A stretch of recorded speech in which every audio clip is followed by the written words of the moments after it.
My My name is name Renata is Martinez, Mariela and this is the Perez. story of how I I'm learned that 31 sometimes years the people old, who and gave I you live in life are the Denver, same ones who Colorado. try to I erase it. own a small company specializing in designing living spaces, apartments, townhouses, small cafes, places that clients want to transform into something that evokes emotions. I'm not wealthy, but I earn enough to support myself, take care of my husband James, and provide for my daughter Sophia, who's 8 years old. The light of my life. My family doesn't come from an upper-class background, but my parents, Estavio and Narissa Perez, have always wanted people to think otherwise.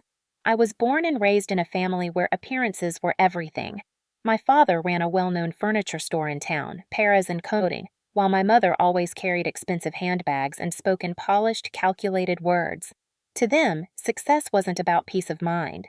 It was about receiving admiration from others. In the eyes of outsiders, they were a model couple full of love and warmth. But as someone on the inside, I knew their love was never distributed equally. I have a younger brother named Iker, 2 years my junior, and from an early age, I learned one thing very clearly. In my family, effort didn't always lead to recognition. If you're listening from somewhere far away, drop your city in the comments so I can see how far this has traveled. And please, stay with me until the end. I never thought I'd have to kneel before my parents and beg for my daughter's life. But when your child is lying in a hospital bed, gasping for breath, you'll do anything. Even beg the people who spent your entire life making you feel invisible. Let me take you back to where it all started. Not to Sophia's hospital room, but to my childhood. Because to understand what happened when I needed them most, you need to understand what it was like growing up as the forgotten daughter. I was 14 years old when I scored a perfect grade on my 8th grade math exam. I remember running home, clutching that paper with the bold red 100% at the top, my heart racing with excitement. I thought, finally, they'll see me. I thought maybe this time would be different. My mother was in the kitchen arranging flowers in a crystal vase. I held up the test paper, breathless. "Mom, look! I got a perfect score!" She glanced at it for maybe 2 seconds. "Good," she said flatly. "You did what you were supposed to." That was it. No hug, no smile. Just acknowledgement that I'd met the bare minimum of expectation. But 2 weeks later, when Iker, who was 12 at the time, got a B+ in history, the whole family threw a small celebration. There was a chocolate cake with 12 candles on it, even though it wasn't his birthday. My father, Estavio, stood behind him with both hands on his shoulders, beaming with pride. "That's my boy," he announced to no one in particular, as if Iker had just won a full scholarship to Harvard. I stood in the corner of the kitchen, watching them laugh and cheer, watching my mother cut the cake and serve Iker the biggest piece, watching my father take endless photos for social media, and I felt something inside me shrivel up and die. I never blamed Iker. He didn't have to try to be loved. He just had to exist, and attention naturally gravitated toward him like a moth to flame. I was the opposite. I was the one who had to earn every crumb of approval, and even then, it was never enough. 4 years later, I was 18. I'd worked my ass off, straight A's, part-time job at 16 to buy my own books, countless sleepless nights studying. When I got accepted into an architecture program in Chicago, I thought it would finally mean something to them. I told them over dinner. My father was reading the newspaper. My mother was on her phone. Iker was texting someone under the table. "I got into Chicago," I said, louder than I meant to. "The architecture program." My mother looked up briefly. She didn't smile. "That must not have been easy," she said. "Try your best, I suppose." That was it. But when Iker got into a local community college a year later, they threw a farewell party. They hired a live band. My mother posted on every social media platform with the caption, "So proud of our beloved son. The future is bright." I learned to stand on my own at a young age. I expected nothing from them, and over time, I stopped feeling hurt. Or at least, I thought I did. I poured myself into work. I built my company from a shared rental office to having my own space. Not big, but mine. I met my husband, James Rivera, on a March afternoon while surveying a model apartment for a new project. He was an electrical engineer hired to install a smart lighting system. We talked about colors, light, and how a room could influence a person's emotions. A year later, we were married. Then Sophia was born. with a smile just like James's and curious eyes just like mine. The first few years after Sophia was born, we weren't financially stable, but we were happy. I continued running my design firm while James worked at a construction company. We chose a small apartment near a park where we could hear children laughing through the windows in the afternoons. Sophia grew up healthy, energetic, always carrying a picture book she loved. There was only one thing I hadn't done yet: get full health insurance for our family. The cost was high, $1,200 a month. Our income was still unstable, and since all three of us were healthy, I kept telling myself we could wait a little longer. Just one more project. Just until things were more secure. I had no idea that hesitation would lead to a moment that would change my life forever. It started in October, as the cold wind began seeping through the cracks of our small apartment. Sophia started coughing in the middle of the night. At first, I thought it was just a common cold, the kind every kid gets when autumn arrives.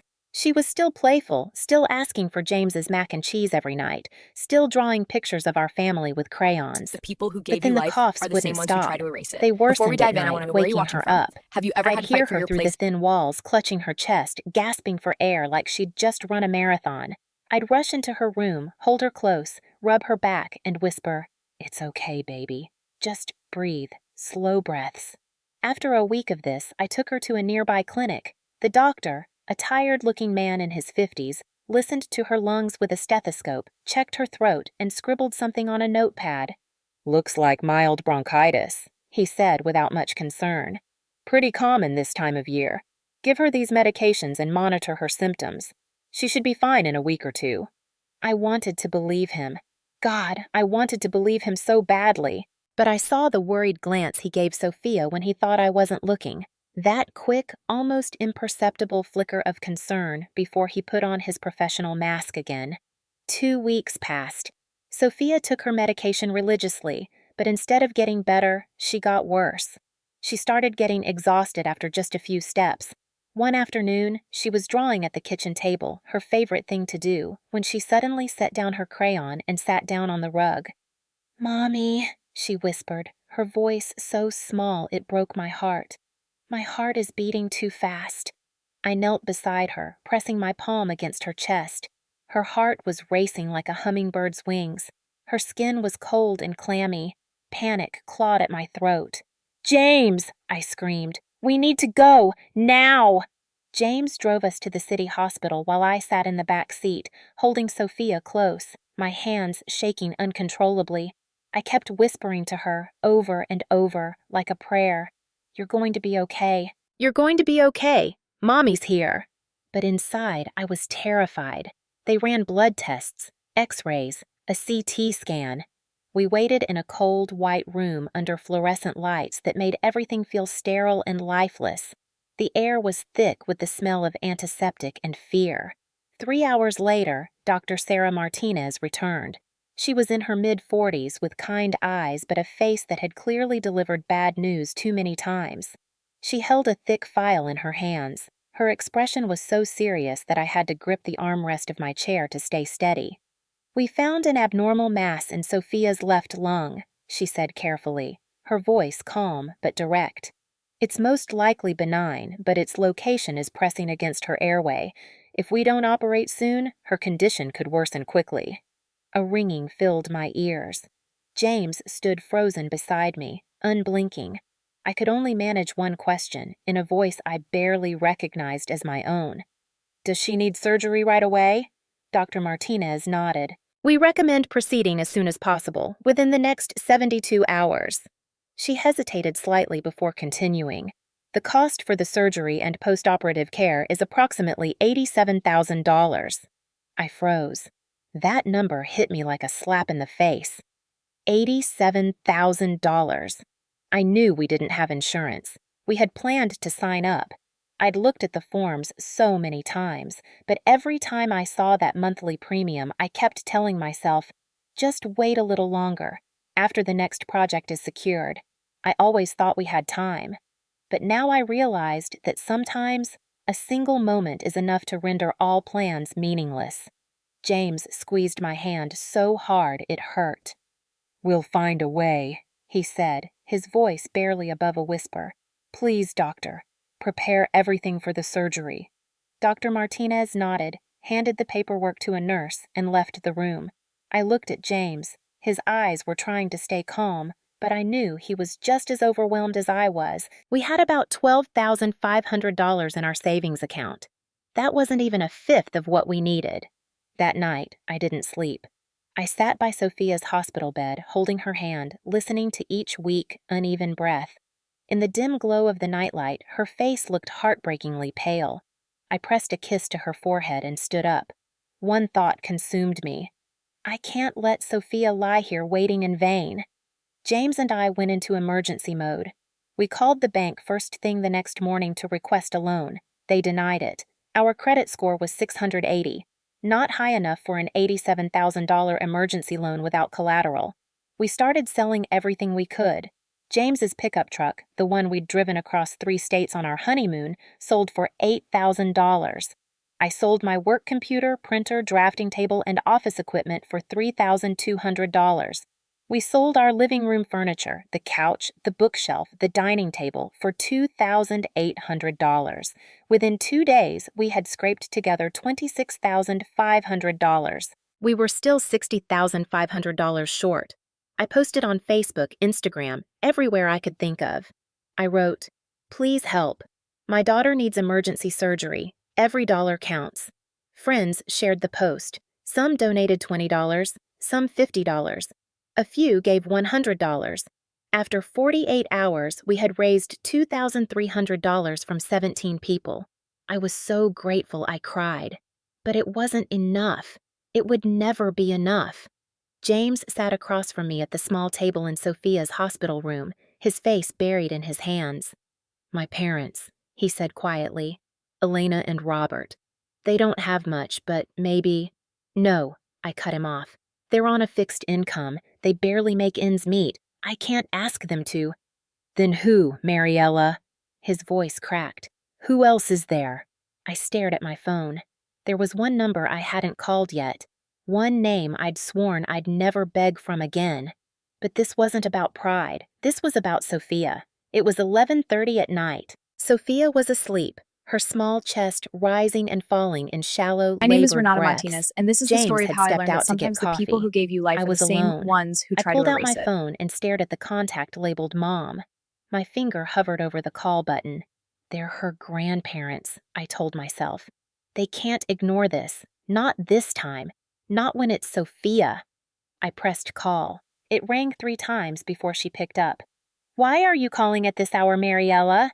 Nerissa's voice was light, but with that cold edge I knew so well. I took a deep breath. My voice shook.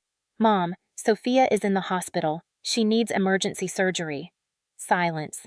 "We need $87,000. I know it's a lot, but I'm begging you. Just help with part of it. Please. She's your granddaughter." I heard her sigh on the other end, that familiar, dismissive sigh.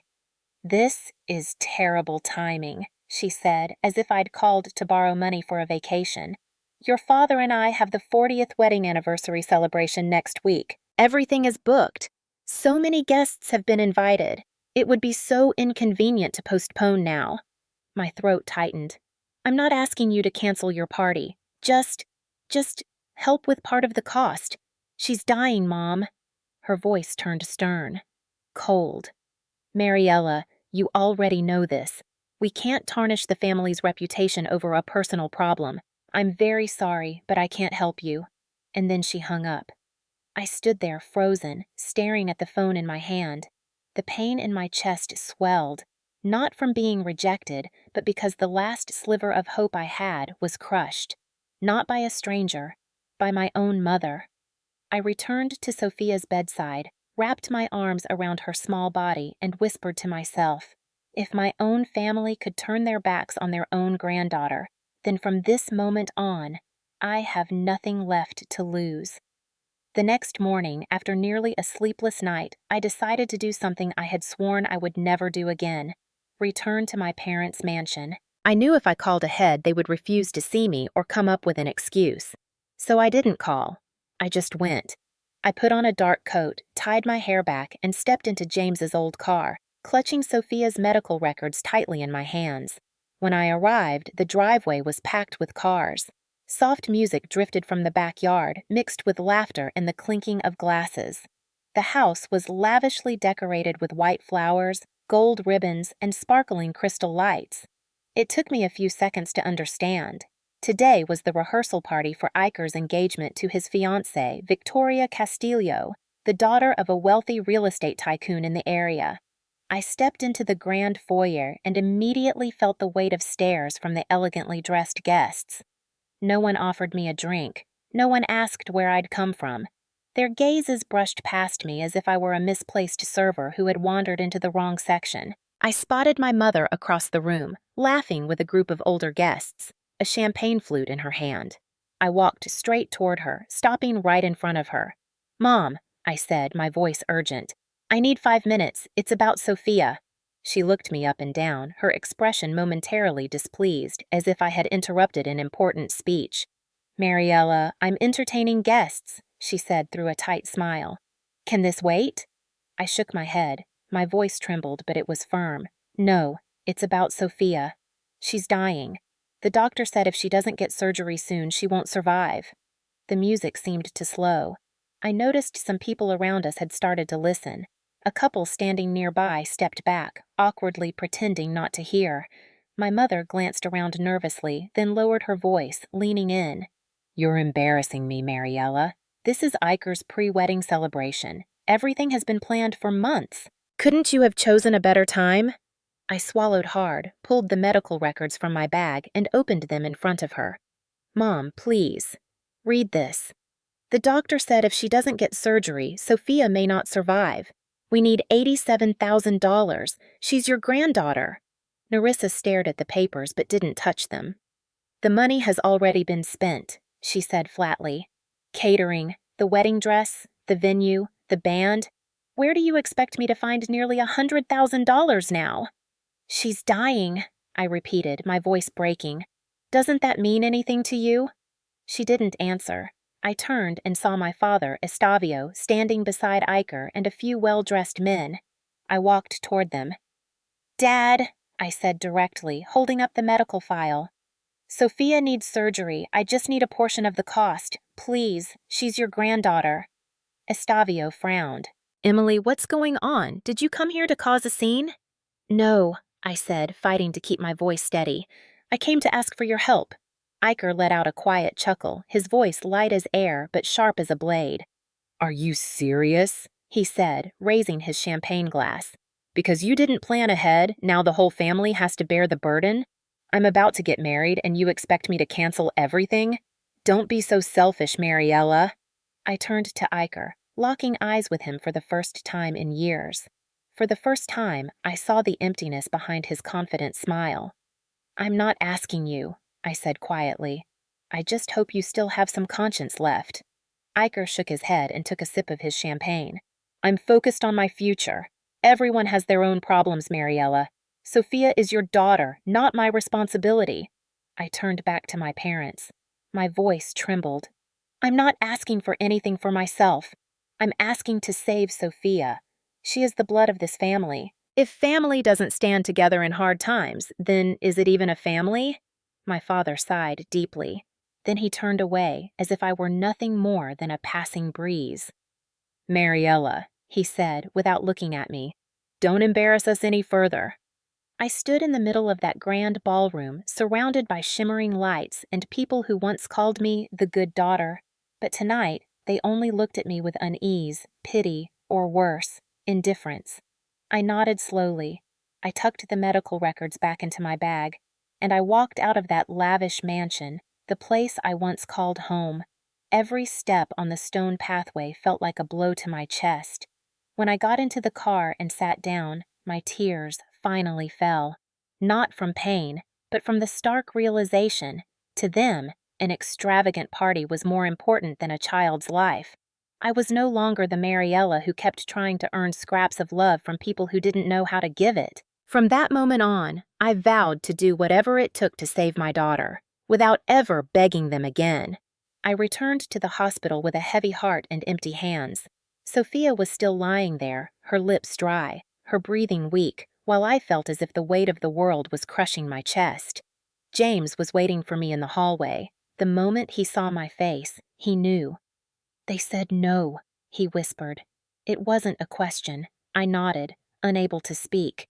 He held me tightly as I told him everything, every rejection, every condescending glance, and the moment I walked out of that mansion like a stranger. He didn't say much, just nodded, then whispered in my ear, "We'll save our daughter. We don't need anyone else." But we both knew the truth. We were still more than $50,000 short, and Sophia's surgery was scheduled in less than 48 hours. The next morning, we took action. James drove to 3 different used car dealerships to sell his pickup truck. The truck we'd driven across state lines on our honeymoon, the one he'd bought with his first paycheck, the one he'd promised he'd never sell. He came back with $8,000 and red eyes he tried to hide. I listed everything I could online, my work computer, my printer, even our living room sofa. Someone came to check out our furniture and asked, "Moving to a new place?" I just smiled, too exhausted to explain. By the end of the 3rd day, we had managed to scrape together $29,000. It wasn't a small amount, but we were still $58,000 short. I started calling every old friend I could think of. Some didn't answer. Some hesitated and made excuses. But there were also those I would never forget. My phone rang at 2 p.m. It was Lucia Torres, my college friend, now a music teacher living paycheck to paycheck. "Mari," she said, her voice warm but urgent, "I saw your post. I have $600. It's my entire savings for this month, but I want you to have it." My throat tightened. "Lucia, you don't have to—" "Yes, I do," she interrupted. "Sophia needs it more than I need a new couch. Please, take it." I read her Venmo message later that night. "I know this isn't much, but it's everything I can give. Sophia will make it through. I believe in you." I sat on the cold hospital floor and cried. The next afternoon, Daniel Brooks walked into Sophia's hospital room. He was only 23, had been working at my company for just 4 months. A quiet kid, always early, always willing to learn. He placed an envelope on the small table beside Sophia's bed. "I have $350, he said, not meeting my eyes. "I was going to buy a new laptop this morning, but I think Sophia needs it more." I couldn't say a word. I just stood up and hugged him tightly. He hugged me back, and I felt his shoulders shake slightly. "Thank you," I whispered. "You have no idea what this means." He pulled back and smiled, a sad, kind smile. "I do, actually. My little sister had pneumonia when she was 6. I remember what it's like to feel helpless." Over the next 2 days, we received small contributions from friends, neighbors, even people I had only met once in my life. People who weren't bound to me by blood, people who owed me nothing, yet they still reached out. A former client sent $400, a neighbor I barely knew donated $150, an old coworker from my first job sent $200 with a note. "You helped me when I was struggling. Let me return the favor." After 3 days, we had raised an additional $4,800. Our total now, $33,600. We were still $53,400 short. James sat beside me in the hospital cafeteria late that night. We hadn't eaten in hours, but neither of us had an appetite. "There's one more option," he said quietly, staring at his cold coffee. "High-interest loans. I found a lender who'll approve us, but the rate is 22%. I did the math in my head. We'd be paying that debt for the next decade, maybe longer. "I don't care," I said. "If it saves Sophia, I don't care if we're paying it off for the rest of our lives." James nodded and reached for his phone, but before he could dial, his own phone rang. He looked at the screen and frowned. "It's my dad." James answered. "Dad, is everything okay?" I couldn't hear Robert's words, but I watched James's face shift from confusion to shock to something I couldn't quite name. "What? No, Dad, you can't." James stood up abruptly, his chair scraping against the floor. "Dad, please. We'll figure it out. You don't have to." He listened for a long moment, his jaw tight, his eyes glassy. "Okay," he finally whispered. "We'll come tomorrow morning." He hung up and stared at the phone in his hand. "What did he say?" I asked, my heart pounding. James looked at me, and for the first time since Sophia got sick, I saw something like hope flicker in his eyes. He said we need to come to their house tomorrow morning. He said, he has something to discuss. The next morning, we drove to Elena and Robert Rivera's house. It was a small home in the southern suburbs of Denver, a modest two-bedroom place they had lived in for 28 years. When we arrived, I immediately noticed something was wrong. The living room was empty. The floral couch that had been there for as long as I'd known them, gone. The oak coffee table Robert had built himself, gone. The framed paintings of Colorado mountains that Elena loved, gone. "Mom? Dad?" James called out, his voice echoing in the hollow space. Elena appeared from the kitchen carrying a tray with 2 cups of hot tea. She smiled gently, but her eyes were tired. "Sit down, sweetheart," she said to me, placing the tea on the floor since there was no table left. Robert followed her, holding a folder in his hands. He looked older than I remembered, his hair more gray, his shoulders slightly hunched. He sat down beside me and placed his hand on my shoulder. "Mariella," he said, his voice deep and unwavering. "James, we need to talk." I looked at James, confused. He looked just as lost as I did. Robert opened the folder and pulled out a stack of papers. He handed them to me. I picked them up and skimmed through them, my hands trembling. Property transfer agreement. Seller, Robert and Elena Rivera. Sale price, $142,000. Date of transfer, yesterday. I stared at the papers, unable to process what I was reading. My vision blurred. The words swam on the page. "What? What is this?" I whispered. Elena reached over and took my hand. Her touch was warm, steady. "We sold the house, sweetheart," she said softly. "The buyer transferred the money this morning." I looked up at her, then at Robert, then back at the papers. "No," I said, shaking my head. "No, you didn't. You couldn't have. This is your home. You've lived here for 28 years, Robert finished for me. He smiled, but his eyes were serious. "This house gave us a lot of memories, but it's just bricks and wood, Mariella." Elena squeezed my hand. "Sophia is irreplaceable. If it were you or James lying in that hospital bed, wouldn't you do the same?" Tears blurred my vision. I couldn't speak. I couldn't breathe.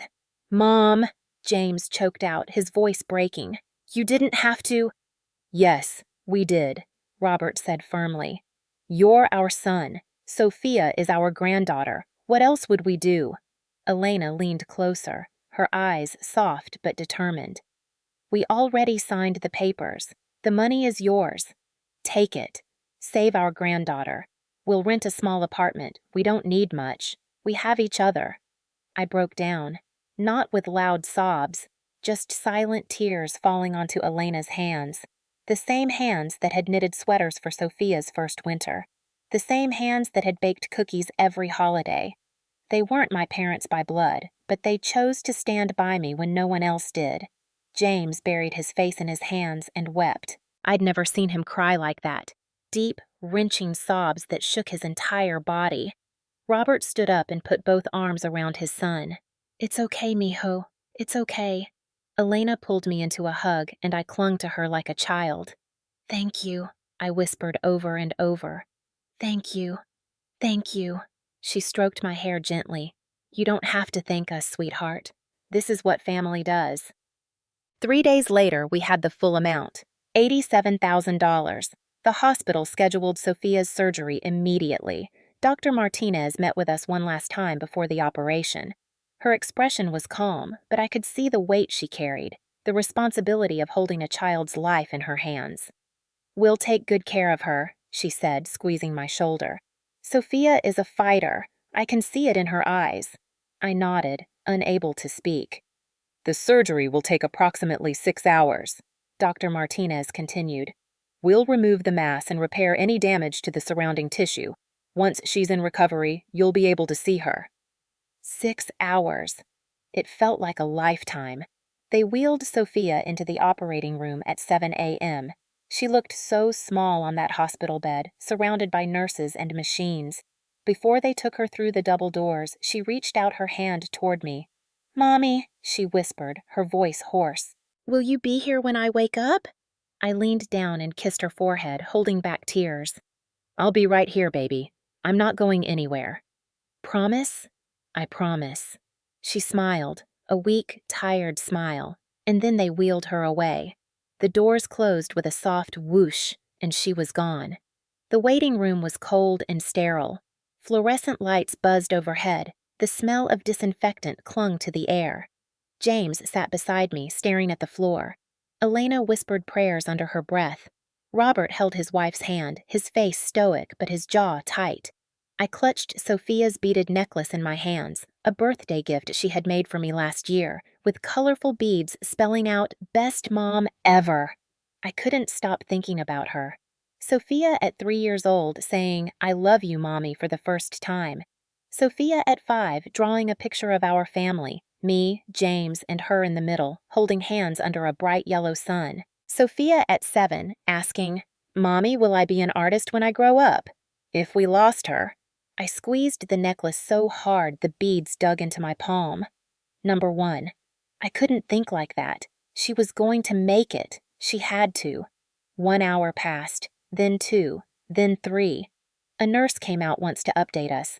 "Everything is going well. Dr. Martinez is very thorough. It's taking longer than expected, but that's normal." 4 hours. 5. James paced the hallway. Elena couldn't sit still.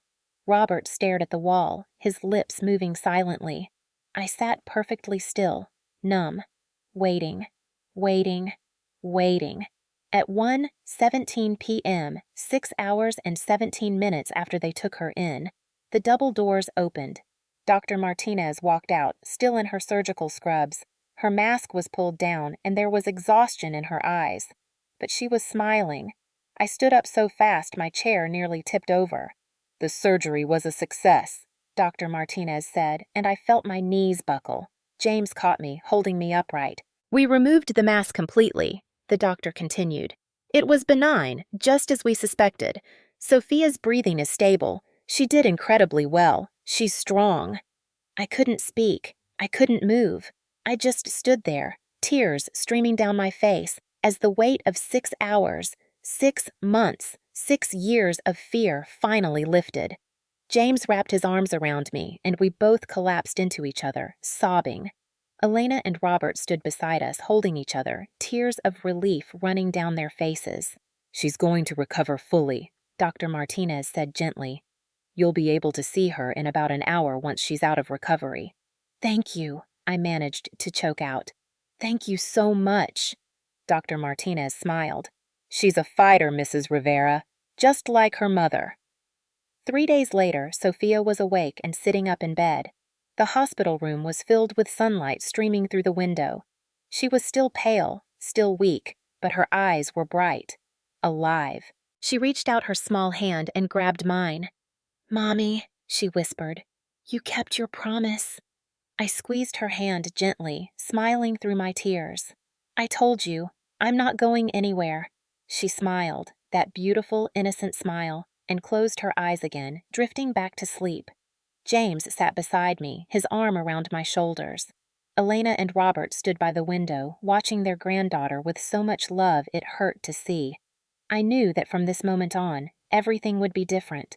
But deep inside me, something still lingered. The memory of that party, the indifferent stares, the people who shared my blood but couldn't spare a single dollar to save my child. And I swore, one day they would understand what it meant to lose something truly important. 6 months after Sophia's surgery, I was sitting at my desk late one night, working on a new design proposal for a boutique cafe in Boulder. My company was slowly rebuilding. We'd taken on smaller projects after selling most of our equipment, but we were surviving. An email notification popped up on my screen. Subject, urgent, regarding Perez family estate. From Harrison and Associates Law Firm. My stomach dropped. I hesitated, then clicked it open. "Dear Ms. Perez, I am writing to inform you of a confidential matter regarding your family's financial situation. As the longtime attorney for Estavio and Narissa Perez, I feel it is my ethical duty to disclose information that may be relevant to you. 2 years ago, your father took out a significant mortgage on both the family home and the business Perez & Coing. to invest in a commercial real estate development project. The project failed, resulting in a loss of approximately $850,000. As of 6 months ago, your parents were facing foreclosure on both properties. They have been borrowing from various sources, including high-interest lenders, to maintain appearances and avoid bankruptcy. At the time you requested financial assistance for your daughter's surgery, your parents had less than $3,000 in liquid assets. The engagement party for your brother was funded almost entirely through credit cards and loans from friends. Your father specifically instructed me not to contact you regarding this matter. However, given recent developments, I felt it was important that you know the full context. If you wish to discuss this further, please feel free to contact my office. Respectfully, Gerald Harrison, Esquire. I stared at the screen, reading the email again. And again. They were broke. They had been broke the entire time. The party, the champagne, the crystal lights, the live band, all of it was a lie. They didn't refuse to help Sophia because they didn't care. They refused because they couldn't, and they were too ashamed to admit it. I sat back in my chair, feeling nothing. Not anger, not satisfaction. Just a hollow, empty sadness. My entire life, I had watched them prioritize appearances over truth, status over honesty, pride over family, and now, even when their granddaughter was dying, they couldn't bring themselves to admit they were struggling. They would rather let Sophia die than admit they were broke, because to them, losing face was worse than losing a child. I closed the laptop and sat in the dark for a long time. I didn't tell James, not yet. I just needed to process it. But that email changed something inside me. I realized I wasn't angry at them anymore. I was just done. Done trying to understand them. Done trying to earn their approval. Done letting their dysfunction control my emotions. From that moment on, I worked like I'd never worked before. I woke up every morning at 4:30 a.m. I restructured my entire company. New management systems, new marketing strategies, new everything. I relearned skills I'd neglected: financial management, negotiation, digital marketing. By day, I took clients to site visits. By night, I sketched designs, drafted quotes, sent emails across the state. I even enrolled in a real estate negotiation course on weekends. My small interior design firm, once sharing office space with a nail salon, started landing bigger projects. A boutique hotel in Aspen, a chain of upscale cafes, a luxury spa in the northern suburbs. Word spread. 1 year later, I signed a contract to design interiors for a new luxury apartment complex in downtown Denver. The project was worth $1.2 million, 10 times any contract I'd ever secured. It was the turning point that transformed my company from an obscure name into a recognized brand. Modern Spaces magazine reached out for an interview. They wanted to feature me in their annual 30 Under 35 issue. During the interview, the journalist, a sharp woman in her 40s, asked me, "What drives you? What made you push so hard?" I looked straight into the camera, my voice steady. "I once begged my family to help save my daughter's life. They refused. I don't blame them anymore. I understand now that they had their own The struggles. people who gave you But in life that are the same moment, ones who try I to learned erase it. something Before we crucial. dive in, I want to know where you're I watching had from. to be the Have you only ever had to pillar fight for my your place? daughter could rely on. And to do that, I had to become stronger than anyone who had ever tried to break me. The interview went viral, and that's when everything changed. The magazine article hit newsstands on a Tuesday morning. By Tuesday afternoon, it was everywhere. Someone had scanned the interview and posted it on Reddit with the title, "Designer Refused Help from Wealthy Family, Now More Successful Than All of Them Combined." By Wednesday, it had 47,000 upvotes. By Thursday, anonymous accounts on Twitter started connecting the dots. Mariela Perez equals daughter of Estavio Perez, owner of Perez & Co., sister of Iker Perez, the real estate broker who bragged on LinkedIn about his $300,000 engagement party. They spent hundreds of thousands on a party but refused to save their dying granddaughter. The post got retweeted 89,000 times in 2 days. I watched it happen from my small office, feeling numb. I hadn't named them. I hadn't pointed fingers. I'd just told my story. But the truth, once spoken in the light, has more power than any accusation. By Friday, the fallout had begun. Perez and Kobani's Yelp page was flooded with one-star reviews. Family who values money over a child's life doesn't deserve our business. Disgusting. We'll never shop here again. I hope they're proud of their fancy furniture while their granddaughter was dying. Customers started canceling orders. Suppliers quietly cut ties. The same people who once shook hands with my father at charity galas suddenly stopped returning his calls. Within 2 weeks, I heard through an old acquaintance that Perez and Company had to close temporarily due to financial restructuring and legal matters. I didn't feel happy. I didn't feel satisfied. I just felt an odd emptiness, like an old wound finally exposed to air with nothing left to hide. Then there was Iker. He'd been the golden child, the pride of the family, the charming, well-spoken man who could work a room effortlessly. But now, whenever his name appeared online, people only remembered one thing: the man who laughed at his sister while she begged for her daughter's life. Victoria Castillo, his perfect match, the real estate heiress, didn't say a word publicly. She simply deleted all their engagement photos from Instagram, removed her relationship status, and 3 days later, filed to call off the wedding. I heard from someone who knew someone that Victoria had confronted my parents directly. When they didn't deny the story, she packed up and moved back in with her mother that same night. Iker couldn't handle the fallout. His business connections dropped him one by one. Clients stopped calling. His office gave him a voluntary resignation option. 3 weeks after the magazine article, my phone rang at 9:47 p.m. Unknown number. I almost didn't answer, but something made me pick up. "Mari," a voice said, quiet, broken. "It's me, Iker." I froze. My first instinct was to hang up. "Please," he said quickly, as if sensing my hesitation. "Just 5 minutes. That's all I'm asking." I sat down slowly, my heart pounding. "What do you want, Iker?" There was a long silence. Then he spoke, and his voice was different than I'd ever heard it. Stripped of confidence, raw with something that sounded like shame. "I need to tell you something. Something I've been too ashamed to say." I waited.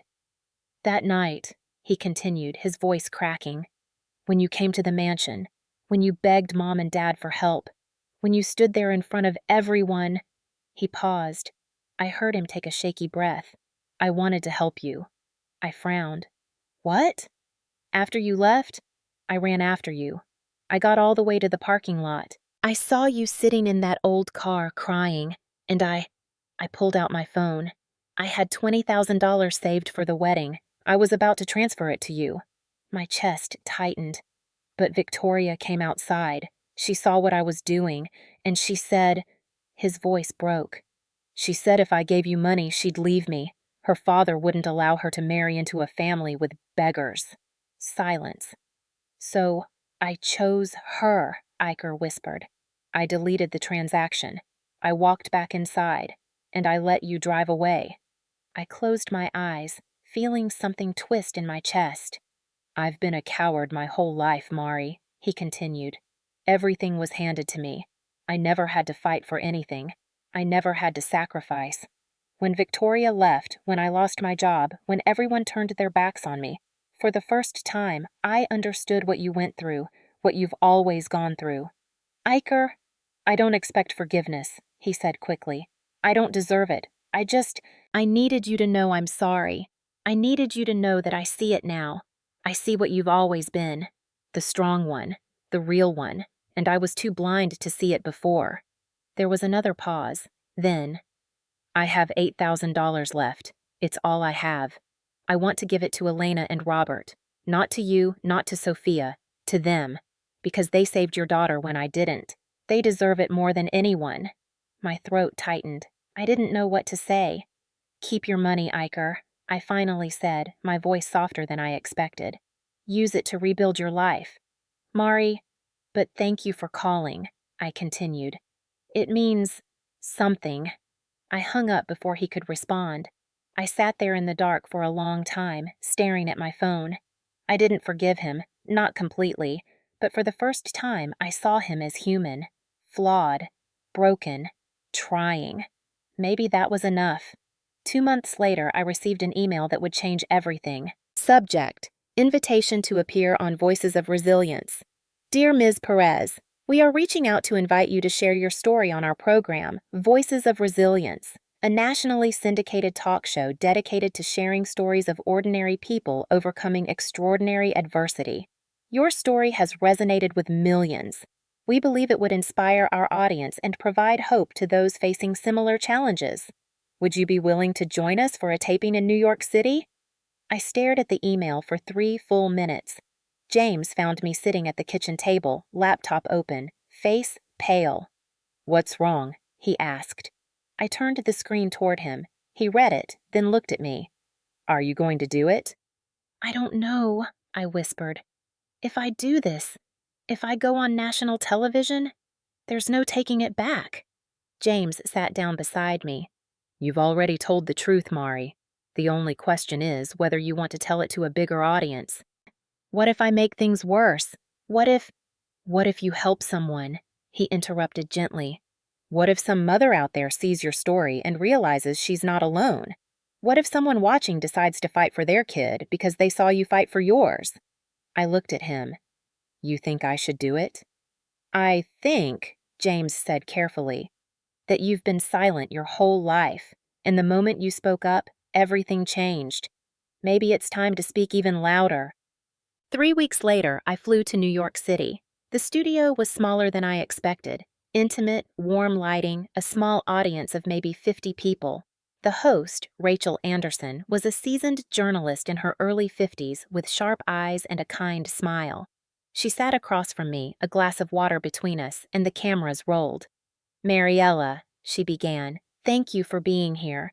I want to start by asking, what was it like growing up in your family? And so I told her. Everything. The birthday cake I never got. The celebration Iker received for a B+. The acceptance letter to Chicago that no one cared about. The years of being invisible. And then Sophia. The hospital. The diagnosis. The desperate scramble for money.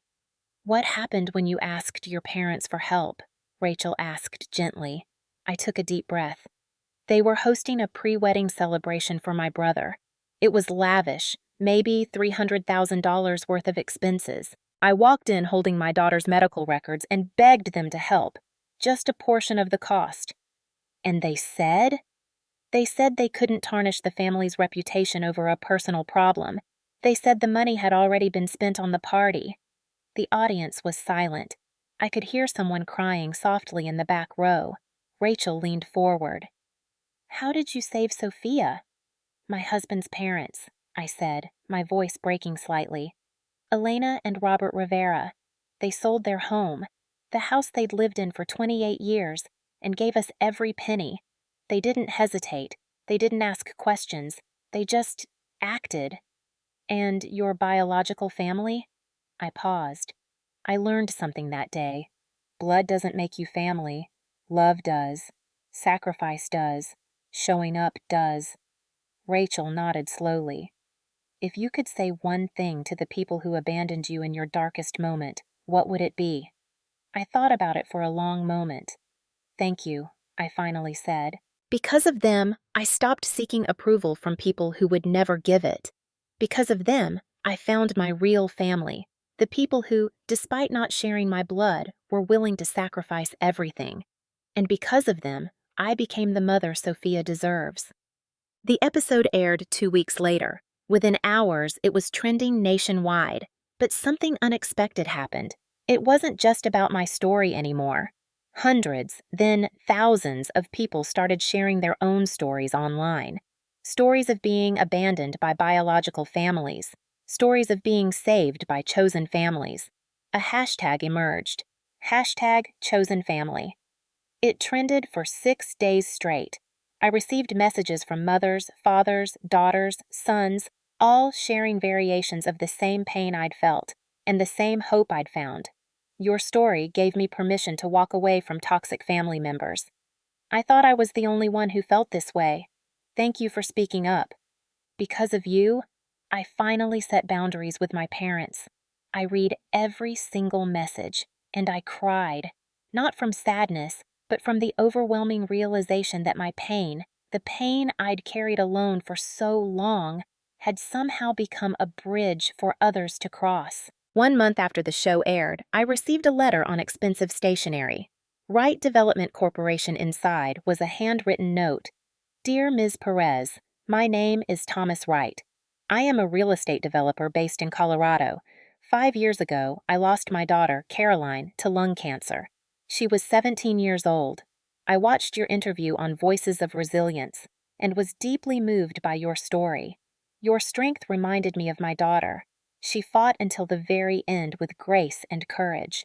I am in the process of building the Wright Memorial Children's Hospital in Denver, a facility dedicated to providing pediatric cancer and respiratory care to families regardless of their ability to pay. I would like to hire your company to design the interior spaces. I believe you understand better than anyone how important it is for healing spaces to feel like home. The budget for interior design is $4.5 million. If you're interested, please contact my office. With deepest respect, Thomas Wright. I read the letter 3 times. $4.5 million. My hands were shaking. James looked over my shoulder and let out a long, slow breath. Mari, this is real, right? I whispered. This is actually happening? He took the letter from my hands and read it again. It's real. I sat down, stunned. 1 year ago, I was begging my parents for $87,000. Now, I was being offered a project worth $4.5 million. Not because I was lucky, not because someone handed it to me, but because I'd fought, I'd survived, I'd refused to give up. The first thing I did with my success wasn't buy a new house or a fancy car. It was track down everyone who had helped us.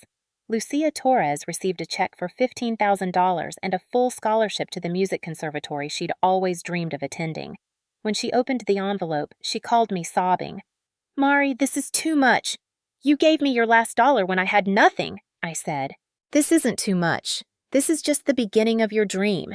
Daniel Brooks got promoted to lead designer and received a $60,000 scholarship to the Chicago Design Institute. He stood in my office, speechless, staring at the acceptance letter. I don't know what to say, he stammered. Say you'll make me proud, I said, smiling. Say you'll remember this feeling and help someone else when you can. He nodded, tears streaming down his face. But the most important gift, the one that mattered most, was for Elena and Robert. For 18 months, I quietly tracked real estate transactions in their old neighborhood. I watched, I waited, I negotiated, and finally, the house came back on the market. I bought it. Cash. Full price. No questions asked. On Elena's 66th birthday, we hosted a small celebration at our apartment. Sophia had drawn a giant card with wobbly letters. I love you, Grandma and Grandpa, because you saved me. After dinner, I handed Elena a small wrapped box. She opened it carefully, her hands trembling slightly. Inside was a house key, the old brass key she'd used for 28 years. Beneath it was a property deed. Owners, Elena and Robert Rivera. Elena stared at it, her mouth opening and closing soundlessly. What did you do? She whispered. I smiled, placing my hand on her shoulder. I just wanted you to come back home. Robert stood frozen for a long moment. Then he gripped my hand tightly, so tightly it almost hurt, and I saw tears streaming down his weathered face. Mariella, he said, his voice breaking. You didn't have to. Yes, I did, I interrupted gently. You gave up your home to save my daughter. This is me giving it back. Elena buried her face in her hands and wept. Not sad tears, grateful tears, overwhelmed tears. James wrapped his arms around his parents, and all 4 of us stood there in my tiny kitchen, crying and laughing and holding each other. Sophia tugged on my sleeve. Mommy, why is everyone crying? I picked her up and kissed her forehead. Because sometimes, baby, love makes people cry. The good kind of crying. She smiled and hugged me tightly. I like the good kind.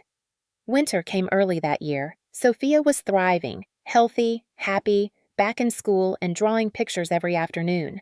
James had taken on a management role at his company. Elena and Robert had moved back into their home. I was designing the children's hospital, working on the biggest project of my career. Life was peaceful. And then, one late afternoon in December, my phone rang. The screen showed a number I hadn't seen in 3 years. Mom. My stomach dropped. I stared at it, my finger hovering over the decline button, but something made me answer. Mariella, came my mother's voice, trembling, weak. It's your mother. I know, I said quietly. There was a long pause. I could hear her breathing on the other end.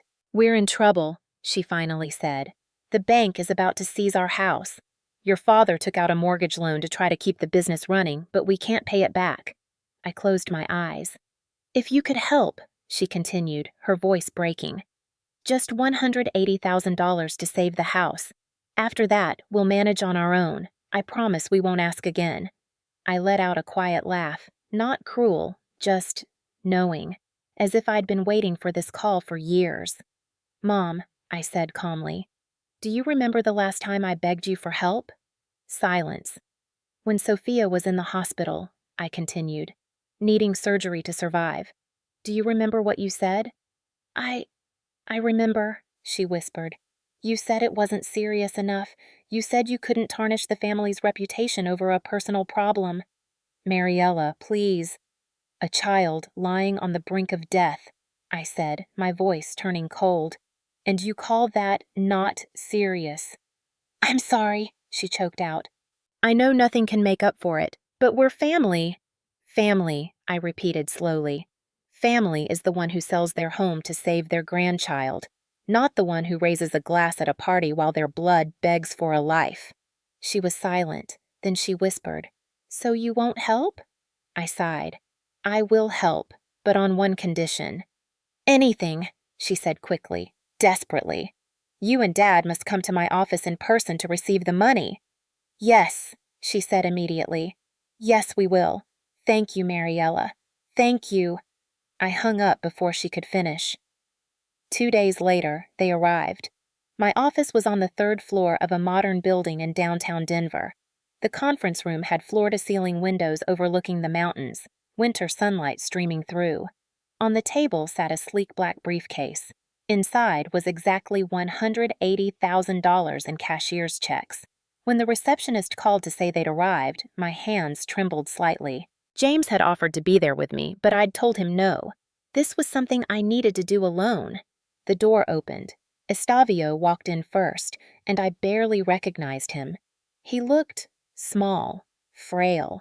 His hair was almost completely gray, deep hollows under his eyes.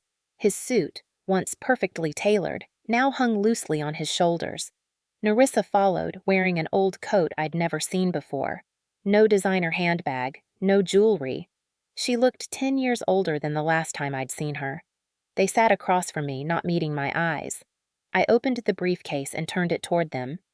This is the money you need, I said evenly. $180,000, not because I still have feelings for you, not because I've forgiven you, but because I don't want anyone to sleep on the streets, not even the ones who abandoned me. Nerissa reached out toward the briefcase, but I held up my hand. Wait, I said. Before you take this, I need to say something.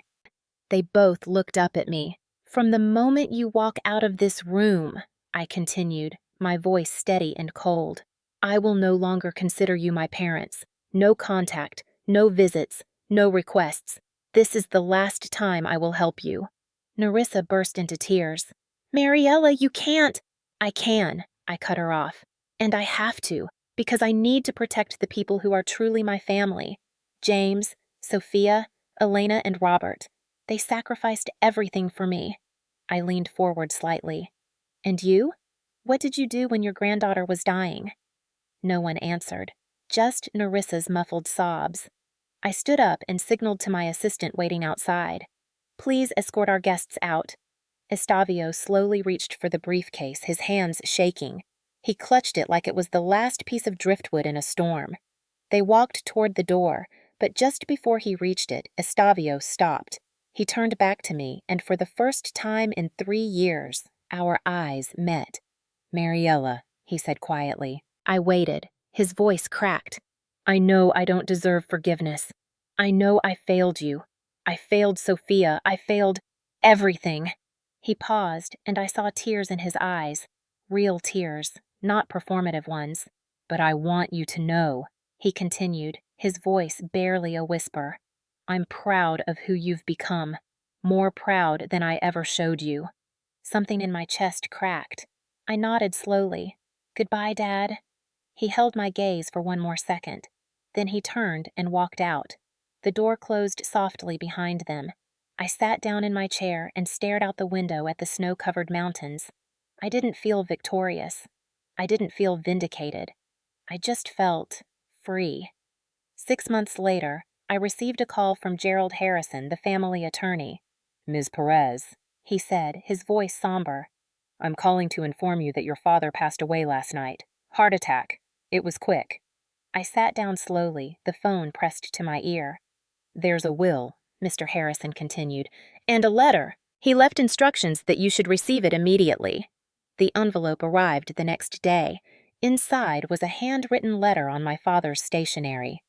Mariella, by the time you read this, I'll be gone. I don't expect forgiveness, and I don't deserve it. But I need you to know, that day at the mansion, I wanted to help. But I was drowning in debt, drowning in shame, and I chose silence over honesty. I thought keeping up appearances would protect the family. Instead, it destroyed it. You became everything I failed to be, honest, strong, and truly loving. I'm leaving you what's left, $47,000 and a few belongings. It's not much. It doesn't even begin to make up for what I took from you, but it's yours. Take care of your mother, not because she deserves it, but because you're better than I ever was. I'm proud of you, mija. I always was. I just never knew how to say it, your father. I read the letter 3 times. Then I folded it carefully and placed it in a box in my closet. I didn't show it to anyone, not even James. Some things are too private, too complicated to share. I decided to send Nerissa $1,500 every month, enough to live on, but nothing extravagant. I never visited her, never called, but I made sure she was okay, because that's what you do when you're strong enough to be kind without being weak enough to be used. 2 years later. It's a Saturday morning in early spring. I wake up to the sound of Sophia's laughter echoing from the kitchen. She's 10 years old now, healthy and strong, with a smile that lights up every room she enters. I pad downstairs in my pajamas and find James making pancakes while Robert reads the newspaper to our 6-month-old son, Michael. Elena is tending to the small garden out back, humming softly to herself. We're in our new home, not a mansion, but a spacious, warm house on the outskirts of Denver. Big enough for all of us, filled with the kind of love I never had growing up. Sophia runs up to me and throws her arms around my waist. Mommy, Grandpa is teaching me Spanish. I smile and kiss the top of her head. That's wonderful, baby. James hands me a cup of coffee and kisses my cheek. Good morning, Mrs. Rivera. Good morning, I murmur, looking around at my family. My real family. Last week, the Wright Memorial Children's Hospital officially opened. My design was featured in Architectural Digest. The waiting rooms have soft lighting, comfortable furniture, and murals painted by local artists, including one by Sophia. Fortune magazine ranked Spaces That Heal as one of the top 15 interior design firms in the Western United States. I never set out to be successful. I just set out to survive. But somewhere along the way, survival turned into something more. Yesterday, I received a letter from Iker. He's moved to Portland, Oregon. He's working as a carpenter now, building furniture by hand, living simply. The letter was short. Mari, I can't undo the past, but I'm trying to become someone who wouldn't make that mistake again. Thank you for showing me what strength really looks like. Iker. I didn't reply, but I didn't throw it away either. I put it in the same box as my father's letter, because people can change. Maybe not enough, maybe not in time, but they can try. Sophia tugs on my sleeve. Mommy, when I grow up, I want to help people like you do. I kneel down and cup her face in my hands. You already do, sweetheart. Every single day. She grins and runs back to the kitchen, where Elena is flipping pancakes and Robert is bouncing baby Michael on his knee. James wraps his arm around my shoulders. "You did it," he whispers. "You built this." I look around at our home, not perfect, but filled with laughter and warmth and love. "No," I say softly. "We built this." I used to think family was the people you were born to, but I was wrong. Family is the people who show up when you need them most. Family is the people who sacrifice without expecting anything in return. Family is the people who see you, really see you, and love you anyway. Blood didn't save my daughter's life. Love did, and that's the only thing that ever really mattered. If you've stayed with me until the end, thank you. This story is about more than just one family's struggle. It's about the families we choose, the boundaries we set, the courage it takes to walk away from toxicity and build something new. If you've ever felt invisible in your own family, if you've ever had to choose between your peace and your blood, if you've ever been saved by someone who didn't share your DNA, this story is for you. You are not alone, and you deserve a family that chooses you back. Drop a comment below and tell me, who is your chosen family? Who showed up when everyone else walked away? Thank you for listening to my story. Now, go write yours.